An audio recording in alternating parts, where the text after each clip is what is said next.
Hi, and thanks for joining me for this course, The Responsible Use of Energy. I'm your host, Phil A. Ment, and I need your help. The world needs energy ambassadors to help save the planet's energy.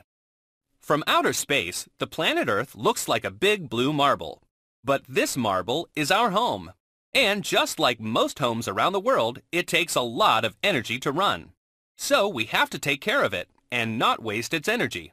Here is what you will learn in this course. Exploring Energy, where you will explore the different sources of energy. Energy is not unlimited, where you will find out the difference between renewable and non-renewable energy sources. And finally, using energy responsibly to make a difference, where you can find ways to conserve energy right at home and make a difference. No matter what kind of energy you use in your home, it's a good idea to know about energy and its responsible use, so you can do your part in saving it.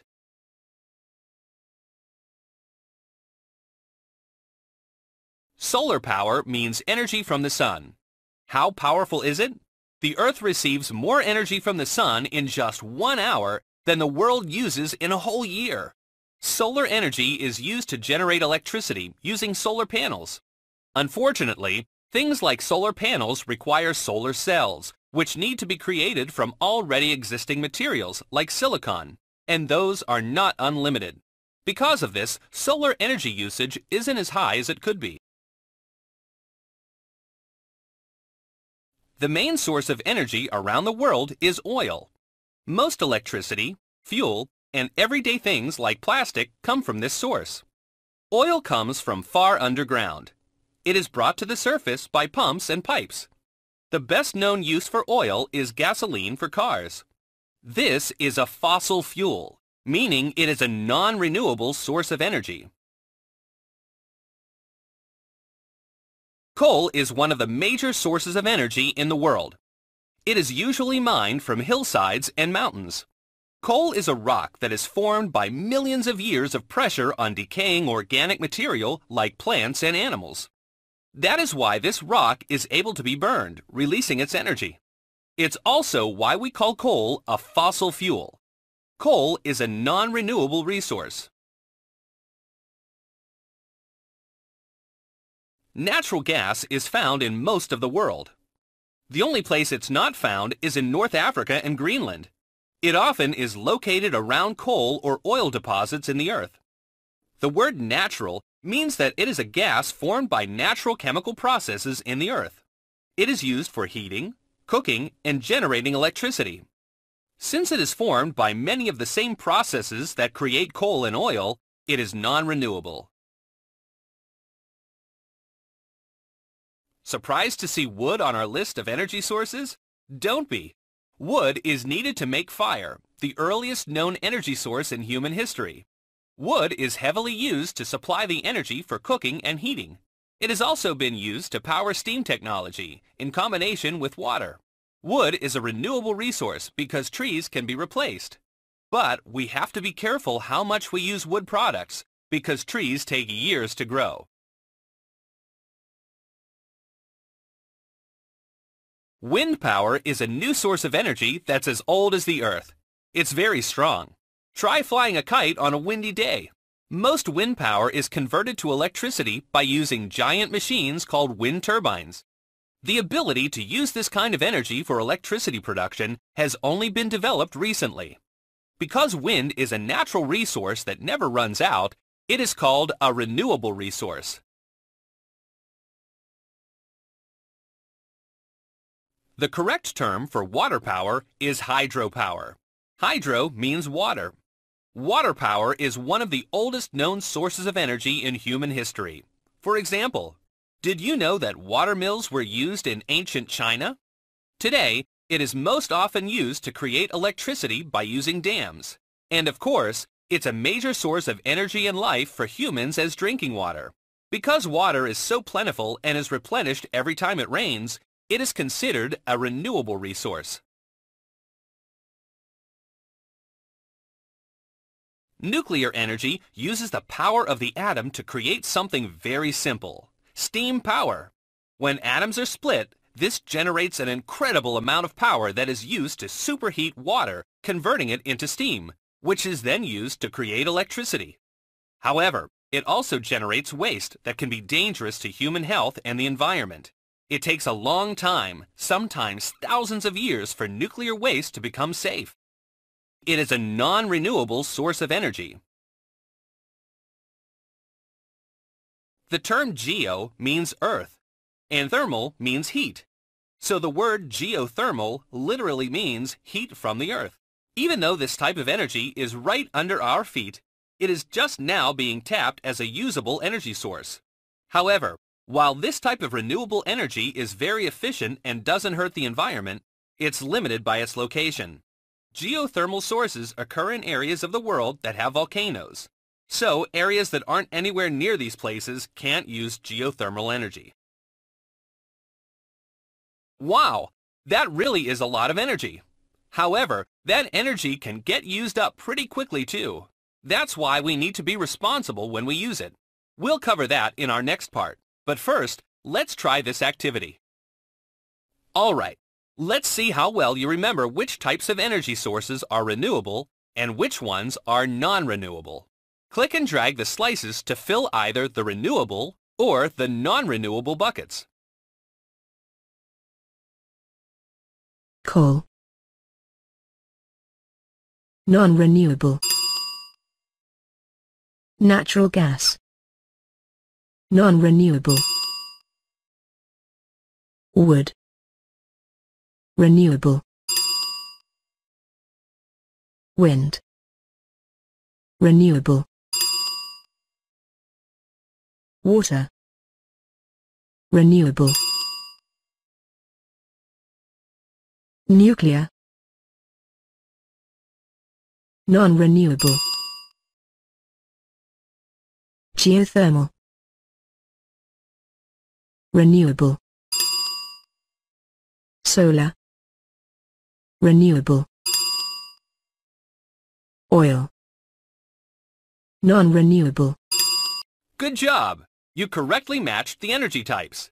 The renewable energy we use is solar, wind, water, geothermal, wood.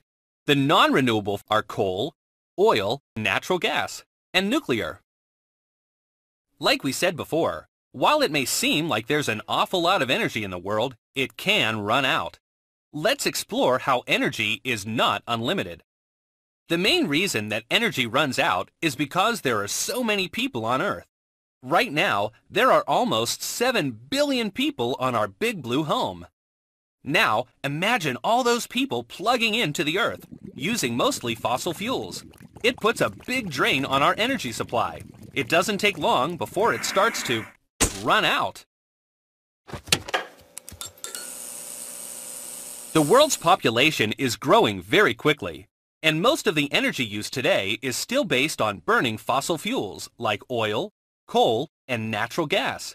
Even renewable resources like wood get used up very quickly. Even worse, people are wasteful with their energy use because it seems like there's so much of it. That can lead to shortages. So what's the solution? The best solution is to use a more responsible mix of renewable and non-renewable energy sources. Increasing our use of renewable energy like solar, geothermal, water, and wind power allows us to stabilize our energy use. This is our goal as the world gets more crowded and our limited supplies of fossil fuels shrink.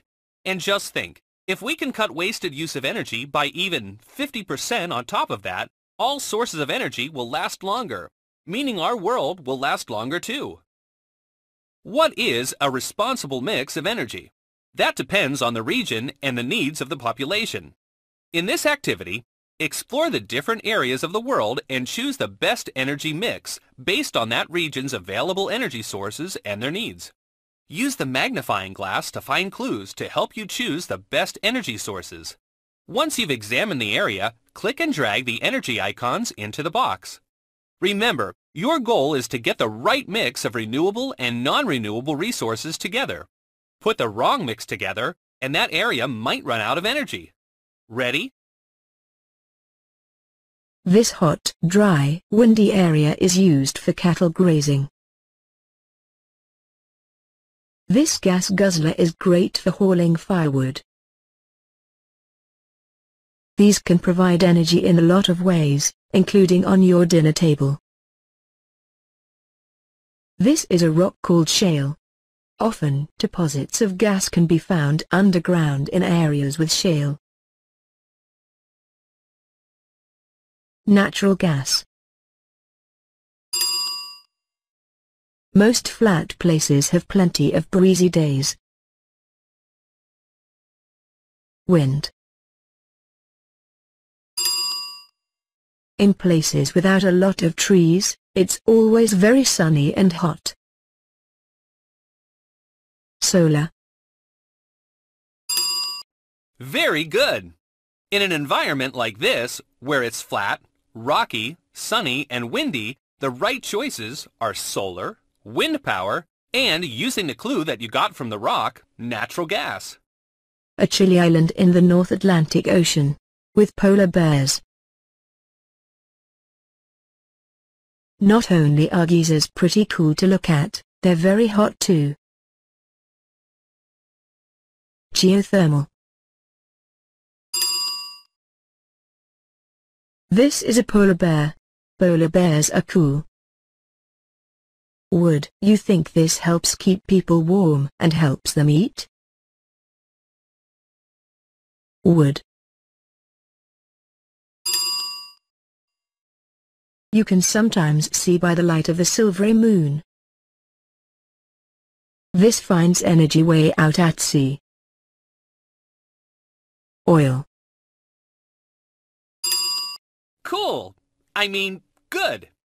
In a cold environment, they primarily need heat for cooking and warming up their living space. So here, they need oil, wood, and geothermal energy.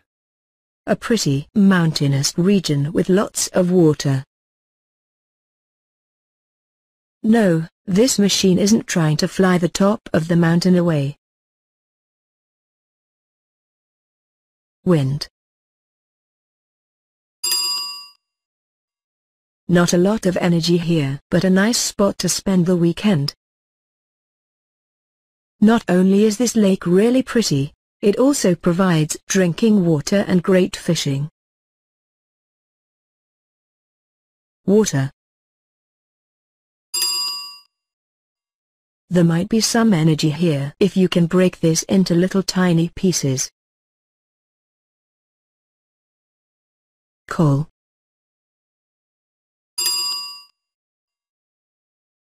Lots of trees equals lots of firewood and other products.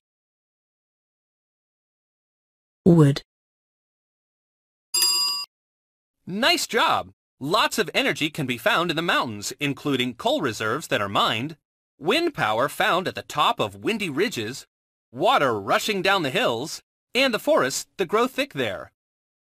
A port city situated below hills that rise from the ocean. This uses lighter than air gas to float above cities. Big ships like this carry liquid energy over faraway lands to cities. Oil. Many cities rely on water from far, far away. Water. This uses the power of the atom to boil water quickly. Nuclear. Many cities are starting to use these panels for something other than to look cool. Solar. Very good! Cities need a lot of power for all kinds of uses. Among the sources for this city are imported oil, nuclear energy created just outside town, electricity from the generator station up in the hills, and a solar power station. Great job! Now you can see how the proper mix of renewable and non-renewable energy sources helps the world to conserve energy. This way, our energy should last for a long time, even as there are more of us to use it. Okay, now that we've explored our energy needs and concerns on a global level, let's see how you can make a difference. The people who live in this house have a lot of energy at their fingertips. There are a number of rooms here. In each is a place where energy is being used and sometimes wasted. Time for Phil's Energy Challenge! Throughout the house are places and items that use energy. Find them and then click them to help save energy in this house. Find 10 places in the house where you can help reduce energy consumption. Find all the places to earn your Energy Ambassador certificate. But make sure you click the right ones. Some things may not help you save energy. Ready? Let's get started.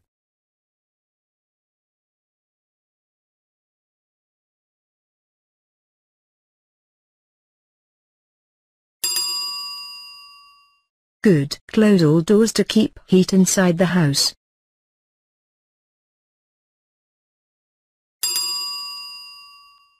Helps keep the house warm, but don't use it unless needed.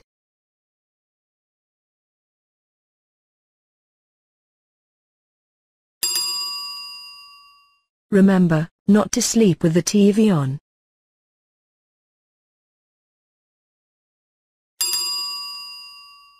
Good. Leaving the refrigerator door open wastes energy and ruins your food.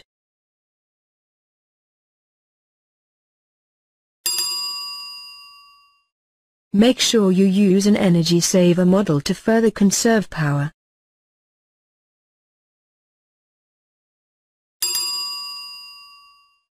Make sure you turn it off when you're not in the room.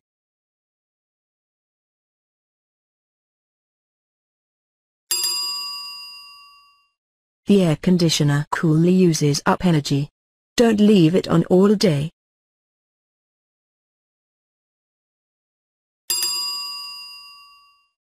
Lots of energy leaves the house when this window is open.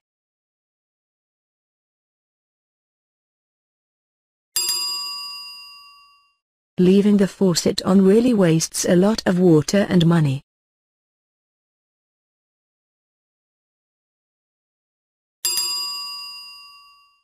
Right, leaving a car running wastes gas and pollutes the air. So, how did you do? Let's take a minute to review what we have learned. Different kinds of energy are used all around the world. Energy is not unlimited because of all the people on Earth. Finally, you have discovered how to make a difference by conserving energy right at home. If we can encourage people around the world to think of the Earth like the home in our last challenge, and they pay attention to the responsible use of energy in their homes, we can make sure that our energy needs will be met for a long, long time.